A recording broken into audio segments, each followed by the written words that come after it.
Welcome home. We are WNST, AM 1570, Towson, Baltimore. We're Baltimore positive. We are positively at Greenmount Station. We're up here in beautiful God's country. We're in Carroll County. We're in Hampstead. I love coming up here. I put a whole bunch of pictures up of all the Dennis Pittas and Steve Smiths and Marshall Yondas and Owen Daniel. I'm trying to think. I've had so many people here. Pat Ricard, Sam Cook. I had all these pictures. All are brought to you by our friends at the Maryland Lottery and our Ravens scratch-offs. Tim Watts is going to get number 11 because I didn't scratch it. I didn't give it to Karen, just like Luis Aparicio. The Ravens ever have a famous number 11? I'm trying to think. Anybody ever wear 11 for the Ravens? Was Troy Smith 11? Troy Smith might have been 11. Wait, he might have been 10. Was he 10? Was he 10? I don't remember. My knowledge of Why the have we not Ravens had after 11? like 1999 is pretty suspect. So. Why have we not had an 11? I don't know. Somebody's going to write me and say, that was a quarterback number for a long time. I'm all screwed up with these number 4s running around as wide receivers. I know, especially when they're linebackers. Exactly. Yeah, I haven't caught up to that. That's difficult. Tim Watts is here. Tim is I'll let you tell them about you, but Tim was I don't know what the hell you were, like employee, intern, friend, producer, dude hanging around, reporter.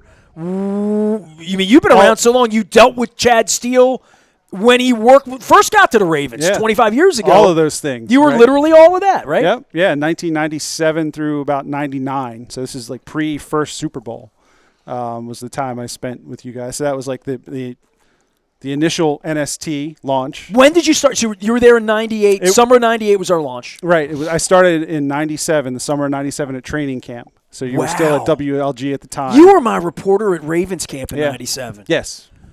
Wow. Okay. Because it's not like you're teaching me things because I go through this with Alan all the time. I had Howard Sherrod a couple weeks ago. If you're a hockey fan at all, he joined me in Owings Mills because he lives in Owings Mills and you live in Hampstead. So it's part of the way I do this. Karen lives up here too. That's why I had her up. He came over to Mama's on the Half Shell and we were talking about this. And every time I'm with him, we met at Skipjack games in the 80s. Right. I completely forgot he was my Oriole reporter. He in the mid-90s, before Allen. There was Tom Cap, then there was Howard, then there was Allen. Right. Then there was, like, Casey at the baseball ballpark or football. There was you, my son, Glenn Clark for a minute. Like reporters that went out and did the job that Luke does every day on our behalf. But you were like the first, like literally. Yeah, as far as the Ravens were concerned. I didn't have a reporter in 96. I mean, I was kind of the reporter. Yeah, so, at the time I was in college still. I was getting ready to transfer to the University of Maryland, and I was looking for an internship. How did Hennessy find you? Would you send a picture? What did you do? I emailed whatever your email address was at the time. and nasty@pcbank.net. That's what it was. And so there you go. He invited me out to meet with you at the station. I sat in for a segment, I believe, and you're like, yeah, we need somebody to do Ravens training camp. Would you be willing to do that? So that's how I got in. So I did that for 3 summers and then did other things. So you covered 97, 98, 99. Right. So 2 years of Mark Broda, and the first year Brian Billick was there. So before Shannon Sharp got here. Yep. So it was like Saragusa, Burnett, Rod Woodson. Yep. Vinny Testaverde, quarterback. Were you with Rod Woodson the day that he said, I'm going to do the show on my own cell phone? He called it because his phone was working better than ours? A couple people had done that. Ray Lewis did that one time. I got Ray Lewis on. Well, Rod Woodson was the one who had a Bell Atlantic phone, and I was doing Cellular One, and it didn't work out at Westminster. This is how long ago it was, right? Like it was Western Maryland The first 2 years, I didn't have a cell phone to do any of this. So they used to have a trailer set off to the side. Oh, and you would drag them over there. I would drag after practice was over, I would drag somebody over. Can you imagine Chad Steele helping you do this in 2025? They had interns, and by like the second week, I'm like, I'm just doing this myself. Well, Kevin Byrne cared about the community because, he was trying to actually make it good. That too. And then I would go back to the hotel, and as guys would come back, I would get another guy or two. We'd go to a payphone in the lobby at the Best Western. I had a calling card. Right, it was long. Like the call from Westminster to Towson was long distance. That's right. So I had a calling card. I had to put the pin number in, all this kind of God, stuff. I'm glad I brought you on the show. You're telling me stuff I didn't know. Yeah, it's super old school. And then the third year I was there, you finally gave me a cell phone. It was like, and it didn't work. Oh, and it didn't work. I couldn't use it at Western Maryland College, now known as McDaniel. Couldn't use it there. I could use it sometimes at the hotel. It depended if the sun was out.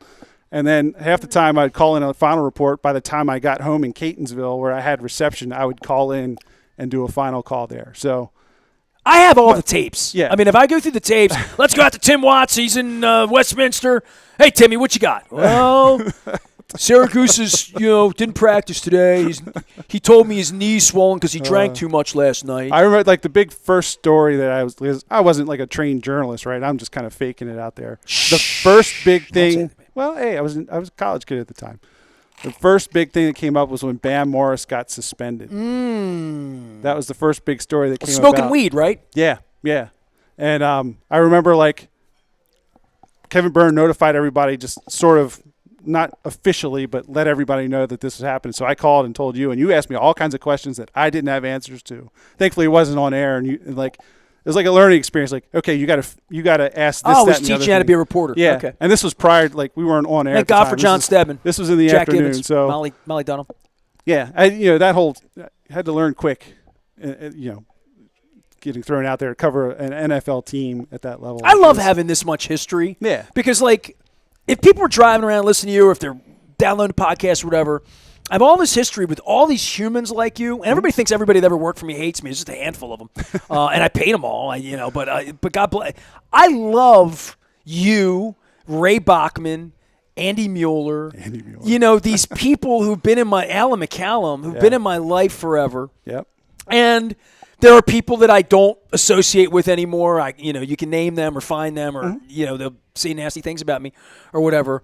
Today was an interesting day because we're at Greenmount Station. We're in Hampstead. It's all brought to you by the lottery and our friends at Jiffy Lube Multicare. Luke, we're taping this on a Thursday. The Ravens play on Monday this week. It's Thanksgiving week. I'm putting together good, like, sort of archival content.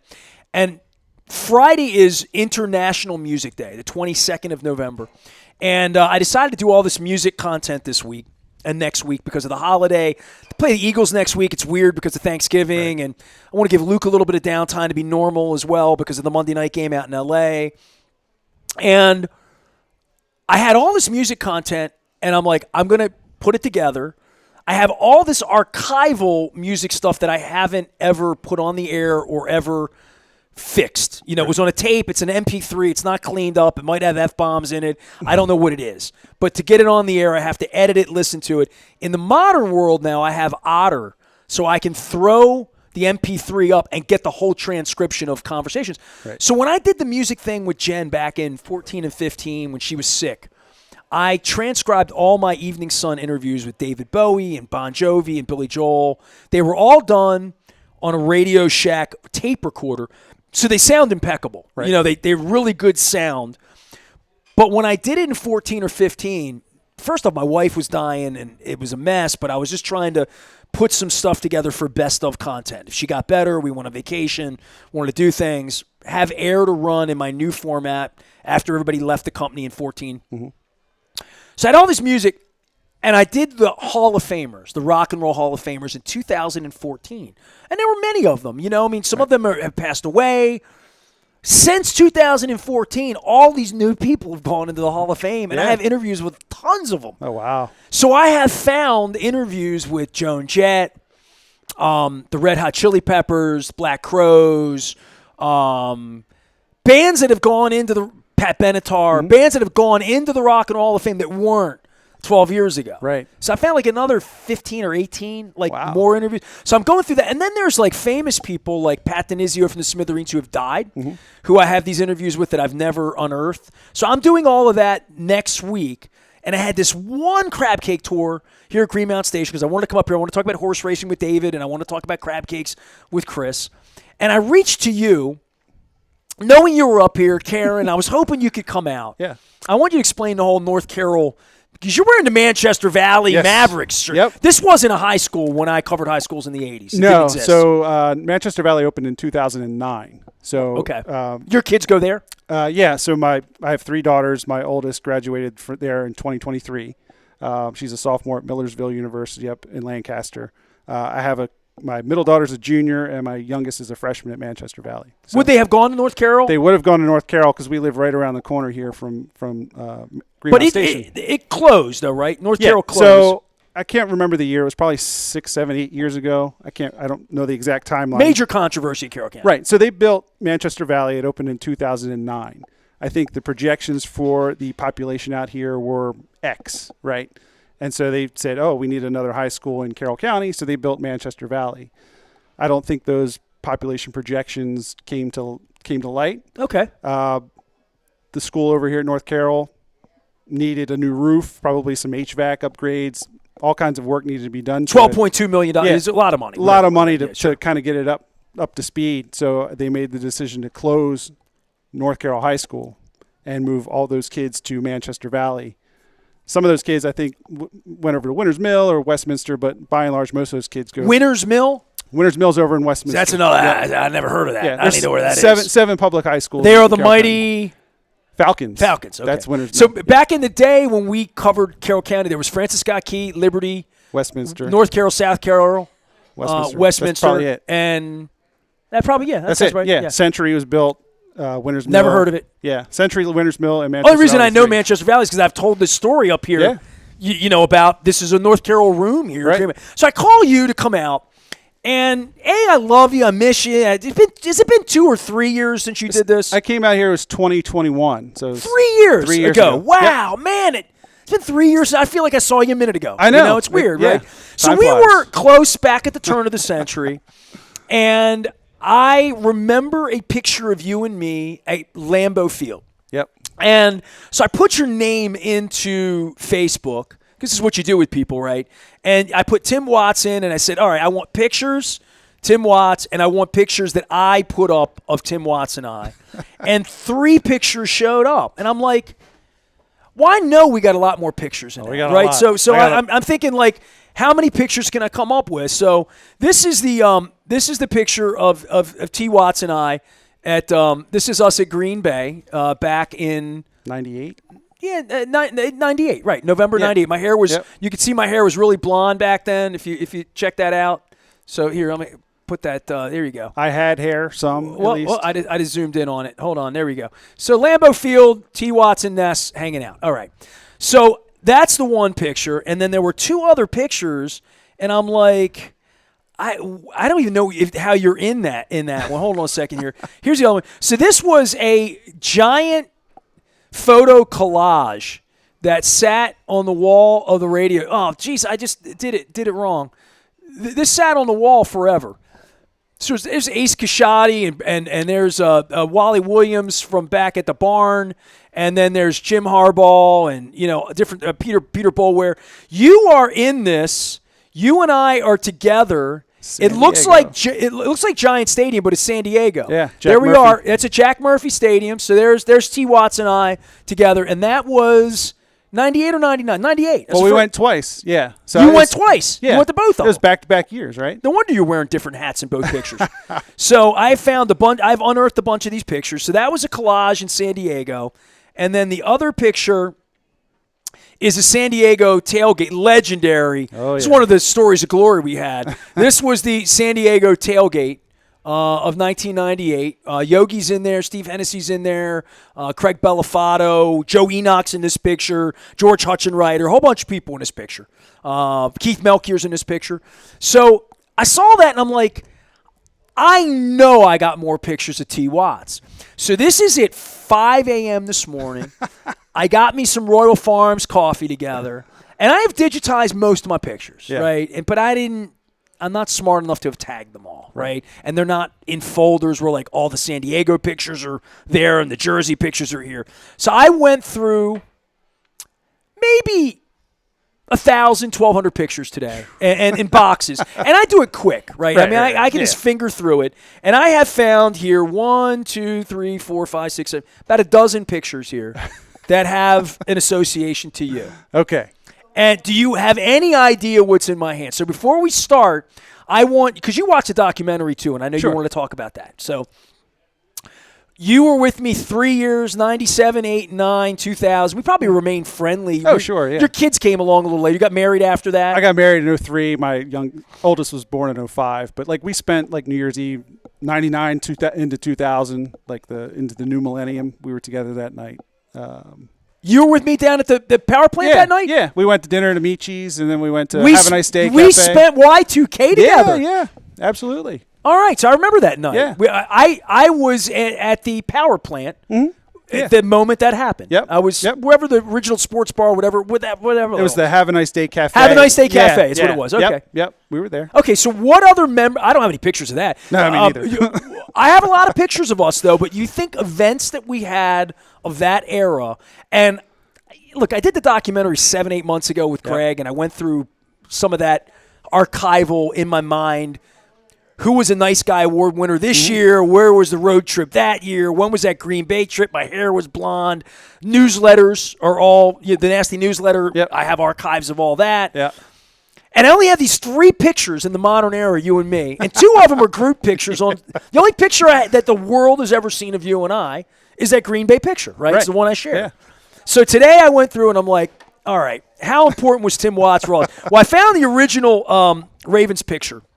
So this is the 1998 trip to San Diego. Do you want to talk about this trip a little bit? Because it was the first big road trip I did. Yeah. So I did a trip in 96 to Indianapolis. We flew. Jay Ellenby was my travel agent. He booked some seats. It was what it was. 97, I think we might have done a bus trip up to Giant Stadium in 97. Right. Hennessy was with me at that point. We were kind of feeling ourselves a little bit. By 98, we realized this road trip thing's the greatest. Yeah. And we're playing in San Diego, Perfect. right? So I got 150 seats on a flight, Continental Airlines. Yep. I dated the flight attendant I met on that flight. She was from Cleveland. Still a friend. Hi, Jen. So we went out to San Diego. What do you want to say about this picture? Because this was not the plan at all. This was a completely organically done tailgate. It's not the tailgate that the clown over at Dundalk does. It's not with the Be More Around town. This was the original getting. I had a meeting in the Doubletree lobby. Do you remember this? I remember. We didn't really have a plan for the game. We didn't have a plan. Everybody had their own transportation there. Everybody had a rental car. Everybody had rental cars. Everybody was free to do whatever they wanted. And then everybody's like, okay, what are we going to do for the tailgate? I was like, okay, maybe we should plan something. Let's have a meeting. Let's have a meeting. I forget what kind of vehicle we had. It was a big one, obviously, because we had to. We drove up to California, up to L.A. and went to a hockey game. Were you with me for that? Yeah. We drove up to. You probably took the picture of me and Trotz. I definitely and did. Boyle underneath of the. Yeah. I just shared that last week. Yeah. I definitely took that picture. Yeah. Because it was you and I, Greg Sapaniak, Yogi. Cami Granato was also underneath. Right. I have a picture of her. Yep. Yeah. She had just played in the Olympics. Yeah. So, we went up to L.A. that, I guess, was it the Friday before? To the Fabulous Forum. That's the right. real forum. The Great before Western Staples Forum. Center. Absolutely. All right. So you remember all this. So we threw this tailgate out there. Yogi Kumar was our sponsor. Yogi's All-American up in Aberdeen. Yogi's in the picture here. If you look, you can see Yogi. Yogi still stays in touch. He lives up in Jersey. Nice. And Yogi was a chef and a cook. And he was a leader. He owned restaurants, ran restaurants. We had a meeting in the Doubletree in the lobby. Mm-hmm. I said, anybody who wants to participate in the tailgate, come. I literally gave everybody assignments. And my Aunt Jane, you probably with me, went to Costco. Yeah. She had a Costco card. Mm-hmm. And we went to Costco and we bought grills. Yep. Everybody pitched in. Everybody pitched like $50 in. Yeah. And I had like $2,000. I had like a budget. Yeah. And we went out and Yogi bought the food. We bought the grills and charcoal and lighter. We did all of that. We had like 4 little grills we bought, and we just partied. Man. 30 cases of beer, some ridiculous amount of beer. Enoch was in charge of like the beer. Yeah. Someone was in charge of the ice. Someone was in charge of coolers. Yeah. And we put this San Diego tailgate together. That was one of the. By the way, I wondered if there was a picture of you and me that was good of that day, and I found it. Here's the picture of you and me right here. I think Joe Enoch's in that picture. Joe Enoch's got his arms on your shoulder. Rob DeBase is pointing at my loins. That looks like John Keller, but that is definitely John Keller. And that is Mark Zukowski. So these are some Dundalk goons and my buddies in San Diego, California, 1998. So I found that picture for you. When we're done here, I'm gonna scan these for you. Nice. This is a picture of you and Tom Matson at the Dundalk bowling. Oh, We did our duck pin bowling challenge. So there, you had this floppy hat. You were like a. That was my fashion statement at the time, I guess. I don't know. Here is the group photo from the 3rd annual Nasty 1570 Duck Pin Challenge. So in this picture, there's Swami, Danny Wiseman. You're standing right next to the great Ray Bachman. I see Steve Hennessy in there. Young Mike Broach is now in his 40s. He is in that picture. Mark Messina is in that picture. I see Dave Johnson, the Oriole pitcher's head, leaning out there. Spiro Marikas, Swami, and Tom Matson. Coors Light was our sponsor. That's 1998, February 1998. That's an all-star squad right there. You like that? Here is a picture of me at the 1999. So this is the 99, the 3rd annual. You can see in the picture I'm wearing a very unique Orioles jersey. You want to tell people what that Orioles jersey says on it? That's number 88. 88? Is that Albert Bell? That was an Albert Bell jersey. I made a lot of mistakes in my life, and I want to let folks know that I'm willing to share my mistakes with everyone. This was Sheryl Crow wrote the song about which she wrote that about sleeping with Eric Clapton. My favorite mistake. My favorite mistake was written about Eric Clapton. This is my favorite mistake right here. Other than knowing Chad Steele, this is my second favorite mistake. I wore an Albert Bell jersey, and there you are in the 10-gallon hat right behind me. Wow. Now here is an interesting picture here because you're in this picture. I don't know any. I see Mark Zukowski's in this. This is a San Diego tailgate. Everybody drinking beer. So you're just happen to be you had a black Raven hat with the Raven logo and it was like the Batman. The old Batman logo, yep, right? Yep. So there, and here's a picture of you and two really pretty Southern California girls that I no doubt was hitting on because it was 1998 and I was 29. These are two girls we picked up in the parking lot. George Hutchinwriter, who was much better looking than me, was trying to hit on these girls, and that's your head over the top there. You see that? You screaming there? That's Tim Watts right there, 1998. Now, these are a little more unique. You want to tell people about the Nice Guy Awards that we did? Oh, wow. Yeah, I mean, that was a fun time, right? Like Michael's 8th Avenue. Yep, Michael's 8th Avenue. I can't remember who the honorees were that year. Well, it could have been. We did it 7 years in a row. Yeah. But I found a picture, and it's such a beautiful picture of you, Steve Hennessy, and Ray Bachman. Do you remember what Bobby Nick made all of our employees do every year at the Nice Guy Awards? We had to do the YMCA. You had to do the YMCA. Yes. Yep. Do you think I caught you in the Y, the M, the C, or the A? I was probably the C. You were the Y. I was the Y. Yeah, okay. There you go. All right. This is the Y right here, and there is a very inebriated for you for your children, Tim. Young children. There you are on the left or the right. There should say Steve Hennessy, and there. Look at Ray Bachman playing the part of the sailor. Is there anything better than Ray Bachman as the sailor? Ray is battling cancer right now. We love Ray. Ray, you know I love you, and look at how happy Ray Bachman is. Oh wow. Look at how happy Ray Bachman is being the sailor. And then there's Tim Watts and there's Steve Hennessy, who ran our companies, purely responsible for me, quite frankly. So, and then I have something here that I found a little disturbing that I found today. So these pictures are all the same. You can see the pictures are the same size.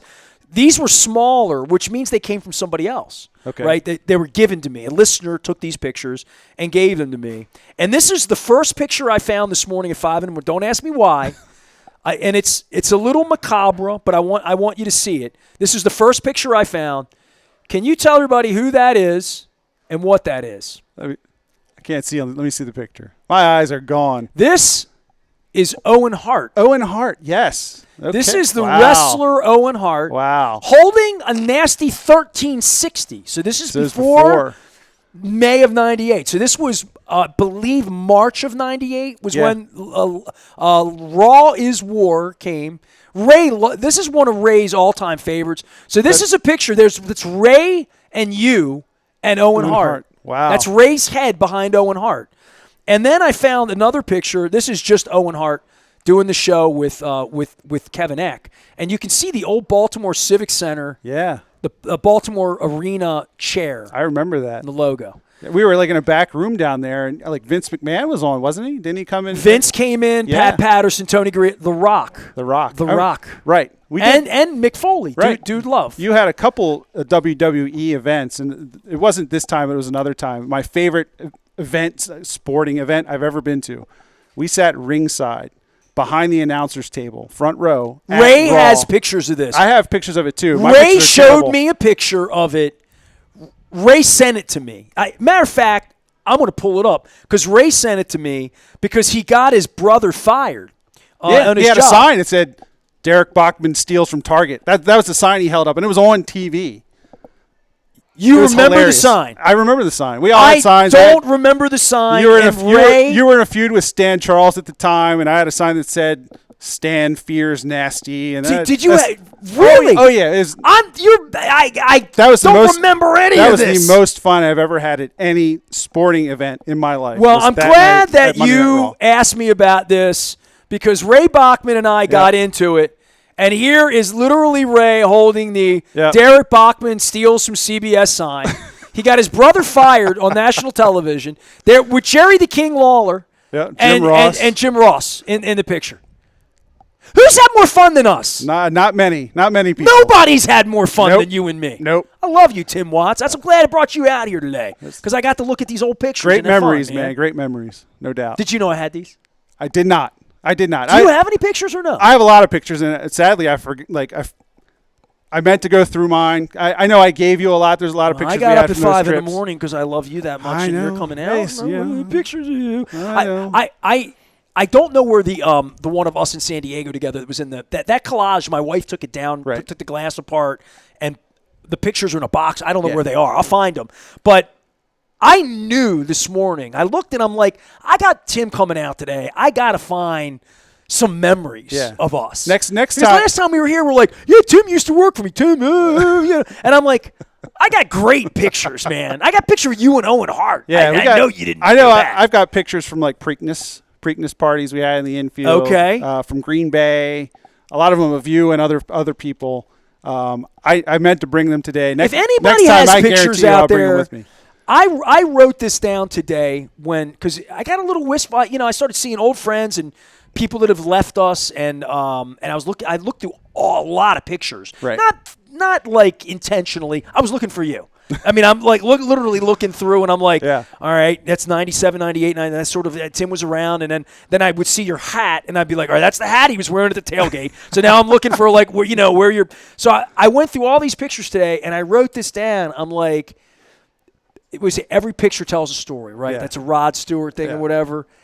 Every picture is like priceless as I get older. Yeah. Every one of these stupid little things that's been in a box for 25 years. I mean, Owen Hart dies tragically. Yeah. The wrestling thing. I had Gary Michael Capetta on the other day. We were talking about Owen Hart. Oh, really? Yeah. I mean, Luke and I did an hour with Gary Michael Capetta the other day. It's going to run next week too. Okay. So I've been trying to. It's the end of the year. It's Christmas time. The Ravens are going to be what they are. The Orioles aren't going to do anything. I'm doing crab cake tours. I wanted to stir it up in the documentary. So I didn't know if you had seen the doc. Sure. I haven't talked to you, I don't think, since we left here 3 years ago. Right? No, I don't think so. We might have traded We haven't spoken messages. in 3 years. No. So the documentary came out 8 months ago, and I literally said to you, you should probably watch it, like, to bust on my balls a little bit here, Greenmount. Give me a hard time, because we don't talk much. And you're like, of course I watch a documentary. Yeah. I know thousands of people have watched it. Some people have fed back to me, like when they get done watching it, they'll just send me some sentence and just being like, wow, that was something. Usually I know when people see it because I get these rando. I finally got around to a friend of mine watching a plane yesterday. Oh, really? And he watching on the way to Fort Lauderdale. He said, I just landed in Fort Lauderdale. I watched your movie. Man, that was unbelievable. So everybody has an opinion on it. It's only great because Greg Landry made it great over at Blue Rock Productions and Towson Transfer. So you did watch it. Yeah, I watched it for sure. Especially the years that I was with you brought back a lot of memories for me, right? Like a lot of the pictures I might not have been in, but I know I took them. You're in the San Diego pictures. You made it. I know, but I got a lot of pictures like at the barn. Like you had the Monday night show at the barn, and I would always come up and you probably took some. I took a lot of those pictures. Yeah, you did. Okay. And in certain games. Well, if they were good, I know you took them. Because Hennessy never took a good picture. There's a picture of you on the sideline at San Diego, and you had the nasty jersey on with the helmet on. Yeah. I took that picture because I was on the field with you. You were my reporter. You had a field pass. The first year we went, you and I went down to the field 5 minutes. That's when I realized how loud it is on the field at an NFL game. You you don't really feel that from the stands, but once you get down on that field and you got the sound coming from everywhere, that's when I knew how loud it got. Did you cover a game on the field in the old stadium in '97 or no? I don't think so. I tell this story whenever I'm asked about it because, I was on the field in NFL games for 26 years, The last 15 years, they don't let you on the field the last 5. It went from 5 minutes to 4 minutes to 2 minutes to F you. Not at all. You're not on the field anymore, right? It's probably a rule about Jerry Coleman because, he's Jerry Coleman. Yeah.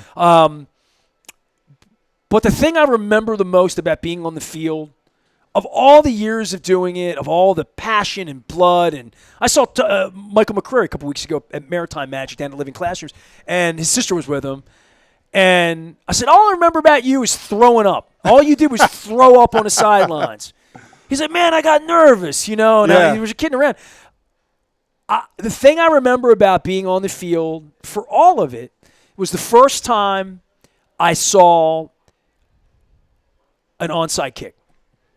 Me too. I was at Memorial Stadium. We always came in on what used to be the Oriole dugout. The third base side is where you entered the field, the last 5 minutes of the game. We played a game against, I want to think it was the St. Louis Rams, and it might have been the Eagles, that first 96 season. Because the Eagles game was like an overtime tie game, so maybe there were more onside. I don't know. There was an onside kick. I think it was the St. Louis Rams. I think it was. I think Andre Bruce and some of those guys were on the team, or Isaac Bruce. And I was literally at the 30-yard line where the ball was kicked, and I saw all the guys lined up at the 42 and everybody else lined up at the 30 or 24. They're kicking off at that time. It's a 30 to 40, I think. Yeah. And I was on the 30-yard. I was like right on that, right where the ball was kicked. And I watched these 22 men in helmets, and all I could hear was their helmets hitting each other. It was like 11 car crashes going on at the same time. It was like literally like rams in the woods. Yeah. You see deer interlock or whatever. Yep. But when I saw the violence of that play, the only thing I could compare it to is I covered boxing in the 80s, right? And it's one of the reasons I don't watch MMA. I saw John Rollo last week. I love y'all, but I don't need to see y'all beat the hell out of each other on Saturday night. I'm not interested in it. I covered boxing. Reggie Gross was a big heavyweight. Yeah. And Jack Gibbons loved me at the Sun, and he would send me to cover, as you saw in the documentary, I covered triathlons, golf tournaments, tennis. I covered I covered high school everything, field hockey, stuff I didn't even know the rules to, right? Yeah. Triathlon, I don't know the rules, but boxing was something my father loved. I love Sugar Ray Leonard. My dad got the fights whenever, Ali, all of boxing was a huge part of my childhood, enormous. My dad was from Scranton, Pennsylvania. My dad loved boxing. So there was never a fight in the 70s or 80s that we didn't watch. Yeah. I'm talking Duran, Hagler, Hearns, Leonard, through Mike Tyson, all that. This is the Mike Tyson era. This is 86, 87, probably 87 or 88. Jack Gibbons sent me down to the Baltimore Civic Center to cover boxing. Do you know where they sit you when you cover boxing? Ringside? Ringside. So I had a table just like this, and the ring is literally where the camera is. Yeah. The ring's, I could touch the ring. If I stood up, I could hold the rope right here. Yeah. That's how close to the ring I was. And I had a notebook, reporter note. We didn't have laptops. Well, we had laptops, but I didn't have wasn't filing on deadline. Right. I was going back to the paper, so I didn't have to have a computer with me. Fights end 11 o'clock. I had all night to write. Morning paper or evening paper. Evening paper. So I'm at the fight, and I'm there for the undercard and this and that, and guys are fighting. And it's a boxing match.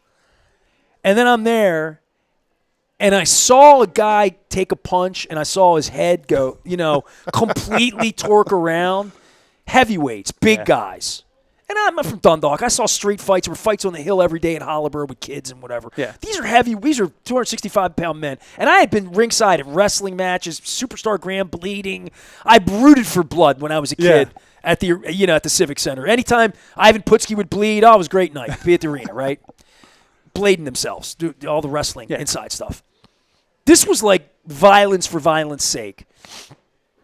And blood happened, and the blood splattered onto my notebook. I went back that night, and everybody in the office loved boxing. Yeah. Jackman, who just passed away. Sure. Mike Marlowe was my boss. The Sweet Science, Ali, Frazier. And I said, This is the blood all over my notebook from tonight. Jack, honestly, dude, boxing's better on TV. Yeah. Get somebody else to cover Petway's next fight because I don't really. I went Tex Cobb. I went like Howard Cosell when I was 19 years old. Right. And I'm like, nah. Not So that was my reporter's, the onside kick, the violence of that, one thing. The boxing match I covered with Reggie Gross, that was enough for me. Yeah, To see people hurt each other for money, for sport, I don't know. It just didn't do it for me. The onside kick thing, I experienced the same thing. Like the Lions, Barry Sanders' last game 98 was here. Mm-hmm. And I was down on the field. I can't even remember who won, but there was an onside kick at the end. It was the same deal. I'm standing on the 30-yard line right where this is I think happening. The Ravens won that game. It was Ted Marchibroda's last game as the coach. Right. Yeah.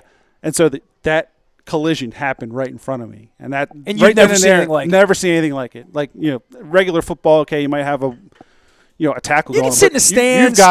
You're right in front. It's totally different. It's different game. And that's why the MMA thing, when I'm in Greenmount Station, and they'll put it up on a big screen, two women beating the hell out of each other, and I'm like, nah, I'm a lover. Literally. If it's your thing, God bless you. Go get your fight on. Go get Mike Tyson running around with this clown last week. Like, not for me either. It's all I can do to keep up with football and baseball, and it's for you too, right? You got 3 kids. You're wearing your Manchester Valley. But, you're not the sports fan you were 28 years ago. I mean, no, especially like the NFL. I've kind of become disillusioned with the NFL over the years. I think, number one. Well, you did cover it. I mean, you were on the inside. Yeah, 2 reasons. I think, number one, it's just overexposed. Like, you mean the Thursday night game we have tonight, the Saturday night game we have, and the Wednesday night game? Not even that. It's just the off season. Like, okay, like the season's over, Super Bowl's over. Okay, let's put the NFL away for a while. But like the mainstream sports media, like it's just NFL all the time, and it's too much for me. So you pick it up in September? I'll pick it up in September. You're watching a game this week, right? I'll probably go to bed at halftime, probably. Oh, really? You've become really old. Yeah. Okay. Yeah. And that's football, but the NFL product, like it's just over officiated. Okay. And I think technology has a lot to do with that. You've got 47 different camera angles and all this kind of stuff, and every little play is dissected, and it's like I just want to focus on the play on the field. I don't, Did you enjoy your time covering the NFL for me? I did. I absolutely What did you enjoy about it? When you look back and your kids say, Dad, you covered the NFL for 3 years, you were on the field? Really, once? No, I was on the field for 3. I've never spoken to you about this. I know I have my own perspective on it now, and I'll admit this to you. I've not admitted this on the air. Yeah. Because we talked about mental health with Karen Faulkner here earlier. I watch the games. I write about the games. Yeah. The lack of integrity that has been shown vividly to me by Eric DaCosta, by John Harbaugh, certainly by Chad Steele, certainly by Kevin Byrne, certainly by Dick Cass, definitely by Steve Bisciotti. And the fact that they're discriminating against me actively. Right. My Caucasian employees out there right now, and they won't tell me why I'm not allowed to be out there. Yeah. They've never given an official reason. Everywhere I go, people ask me about it, and I have to answer it. I really, looking through these pictures and seeing the joy we had at going to San Diego and having our team, and it was Baltimore's team, and it was our team, and it was about our community, right? And against D.C. and Pittsburgh and New York and defending our honor and Indianapolis and all of that, really civic pride. Yeah, I mean, that's really what my fandom was led by liking the competition, by civic pride, but probably more than that in your era. I don't know how profound this will be, but especially since some of these guys have died, Goose and other people along. I mean, I texted with Phil Savage yesterday. Okay. He's the general manager of the Jets today. I don't know if you know that or not. I did not They know fired that. Joe Douglas. They made him the GM. Yeah. So Phil's now GM of the Jets, so I texted him yesterday. So it is funny that it comes full circle. Right. I text Phil Savage yesterday, and he texted me back in 5 seconds because 27 years later, he's a good man. He's a good human being. Brian Billick, good. Marvin Lewis never comes to the state of Maryland without informing me and making sure that we spend real time together. Right. You know, I mean, 8 weeks ago, Marvin was here with the Raiders, went down. We did 3.5 hours, dinner, food, laughing, walking, friendship. Like real human contact. I don't know what this is. Luke doesn't. Luke's in there too, and there's no humanity. Yeah. They are a corporate entity that is set up to entice worldwide gambling, worldwide sales to everything. Lamar Purple playing games in Germany, sacrificing home games to do all of that. Like, there's a velvet rope up everywhere to have access to any of it. Yeah. They took $600 million of our money and built a club that nobody will get into, right, while they moved Luke Jones to the corner of the press end box, zone. while they used the excuse that they no longer had space to accommodate the Hispanic guy from Dundalk that's covered every game in their existence for 3 decades. So the fact that they've done what they've done to me and gotten away with it or whatever, the fact of the matter is they would have done that to anybody. Probably. Not just a guy in Dundalk who worked his whole life to have a company to basically glorify them, right? Yeah. Like literally to help them make more money. Sure. And it's patently offensive, all of it. I mean, just all of it. You know, I met Mr. Rubenstein last week. And at 56, Karen was here earlier. We're talking about leadership. And I'm figuring out what I'm going to do with the rest of my life with the time that I'm not spending this Saturday on a plane to L.A., the money, the Sunday night hotel, the Monday night hotel, the early morning Tuesday, the 7 hours on the plane back, the rental car, the expense of doing all that, to go out there where I know I'm not wanted, I'm not appreciated, I'm treated like ish from the minute I arrive to the minute I leave. It became that with the Ravens. And I never really understood it other than to say, that's Chad Steele's, that's the business he thinks they should be in, mistreating people like me. Right. I don't know what to make of it other than I still love the games. But I'm with you, dude. I'm not watching the pregame show at 9 o'clock on Sunday morning. I'm not getting on planes, getting out. Thursday night, like the Steelers are playing, I might fire it up on my computer because I don't have a smart TV. I have cable. I have regular cable television. Yeah. So I'm not smarted up to watch Amazon on my television. I watch it on my computer. I don't watch Thursday Night Football. I think it's a horrible idea. Those games are horrible. They're awful to watch. Guys aren't prepared to play. No. Would you want to eat a meal here if the cook wasn't ready to cook it? No. Or the food wasn't ready to be served? It's awful. So it's terrible. And if you spend any real time around Steve Bisciotti and the Billionaire Boys Club, and I've spent tons of time. More than most. I've gone to 20 owners meetings the last, I've been at the pool with Roger and all of them.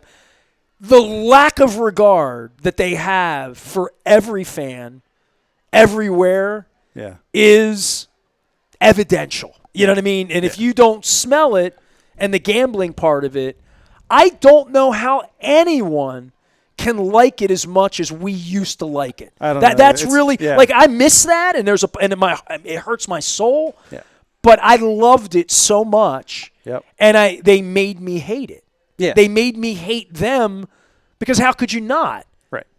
You're telling me to stand outside in the cold instead of coming inside of an empty room just to mistreat me? Yeah. I mean, they did anti-human things because the arrogance is so overwhelming, and it's so in front of my eyes where you went out to cover the team in the old police academy that was built on Air Wings. That's at Stevenson, right? Now, you forgot about it, right? I mean, there was a part of walking in that building that was humbling unto itself because it wasn't fit for a king. No. It was fit for football players. Yeah, exactly. It was that was a rough facility. Now you go out to this other thing, and there's 24-hour massage and meals. And I said when they redid the locker room, I'm like, this looks like the United Airlines VIP in O'Hare. It looks like I'm waiting for a plane. Yeah. You know, it doesn't look like a place where we sweat and work hard. No. You know, but I know they do, and the record stands for that. But the arrogance and just the lack of integrity of John Harbaugh is jaw-dropping to me. Yeah. He sent me a text like 8 weeks ago, like praying for me and something. I'm like, you're prayer trolling me dude, you haven't spoken to me in 2.5 years. Yeah. Say hello to your wife for me. I said, you would not want to run into my wife. John, you don't want to talk to my wife. My wife was thrown out of her seats after 20 years, after writing checks, after taking time off from work to travel around, to cover the team, to help my company where she was disrespected as a woman. My wife was not treated like other women who were working. My wife was treated like the scumbag's wife. Yeah, right. And she didn't like that, and I didn't like that. When she was running sound in Cleveland so I could go into the locker room to get guests for the show and get alternate sound, and she's running the podium, she was treated like a 15-year-old girl that didn't earn her spot to be there because I didn't really own a radio station that was playing the sound the next day. Yeah. Yeah. It's offensive. And if anybody sees Chad Steele, they should tell him if they know him a little bit. Tim Watts is here. He is my friend. It's been my friend for 3 decades. What do I call you? Employee, reporter? Intern? I don't know what to call you. At the time, it was intern. It was sort of you were a Swiss Army knife. Yeah, it was when I was, I did training camp. I helped you with a lot of the road trips. I was in school at Maryland at the time. I covered the football and basketball games down there with Hennessy. You went to College Park? Yeah, that's where I graduated That's from. where you got hired. Hennessy had some nepotism thing Probably going on so. with you Terps. Probably so. Do you remember when we stick Ron together. Vanderlinden would come up to my studio? Yes, I do. I mean, that's what I'm talking. That was the first day we're of talking a NST. different era here. Didn't he come up the first day? He did. Because I had Peter Boulware. You know who on the still show that stays day. in touch with me? And if I text him right now, he would text me back. And I've only texted him to do kind things for dying people. Okay. Mark Duffner. Mark Duffner, huh? Mark Duffner is my Facebook friend 30 years later. Yeah. Speaking of keeping relationships. Mark was the coach for the Miami Dolphins. He wasn't a coordinator, he was a position coach. Maybe linebacker, Probably defense, yeah, linebacker coach, something like that. Maybe D-line, I don't know what he was doing, but he was doing something in Miami. And who's the kid that's been the quarterback for the Titans the last couple of years? That was the Miami first-round draft pick. Gosh, I've just lost his name. Either way, the quarterback who's been quarterbacking the Titans the last 5 years. Tannehill. Thank you, Ryan Tannehill. Thank you. I think we'll come up with it. He was like a rookie in Miami. Yeah. And a family in Miami, 3 daughters, not real Dundalk, Patapsco Dundalk, but they were Patapsco people. They wrote me a note, and they said, my father's dying, and he loves the Miami Dolphins. And I'm like, well, he ain't won anything since 72, yeah, but, right. and they're like, my dad loves the Dolphins, and he loves your show, and he loved Don Shula, and he fell in love with the Dolphins when the team left. It was that era, probably about 10 years ago, 8 years ago, whenever Tannehill was there.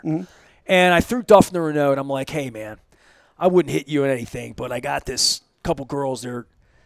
They asked me, do you know anyone with the Dolphins? And I'm like, yeah, maybe. Let me think. And I'm like, Duffner was, I'm like, yeah, I can help you.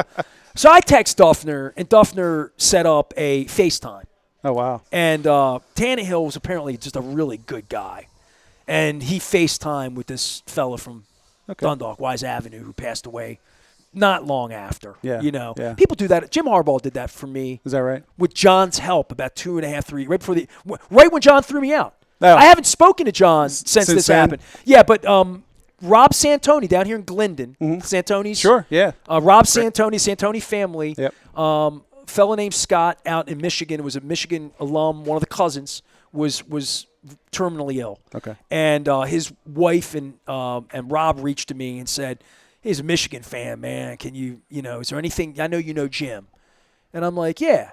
And Jim, of course, called him, talked to him. We're playing Chargers this week, so I want to tell a good Jim. Yeah. You covered Jim. I did. Yep. You covered Jimmy. I definitely did, yep. I remember getting him on the show, talking to him a few times. Captain Comeback. Yep, Captain Comeback. Got to see if I can find some. Do you have any pictures of, like, barn celebrity? Did you grab pictures with people and stuff when you were there? No, I don't. Personally, me and a celebrity, no. You're probably the biggest celebrity I have a picture with from all that time, to be honest with you. I took a lot of pictures of celebrity. Like, we ran into Danny Bonaducci in San Diego, and I took the picture of you and him.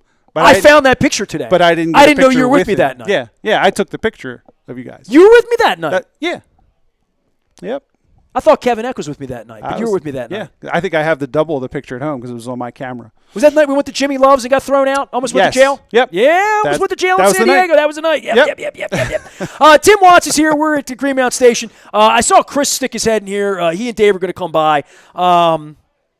I don't know what your favorite memory would be, but just bring everybody up to speed on Manchester Valley and kids and parenting. And what do you do for a living? What did I prepare you to do in life at the University of Maryland?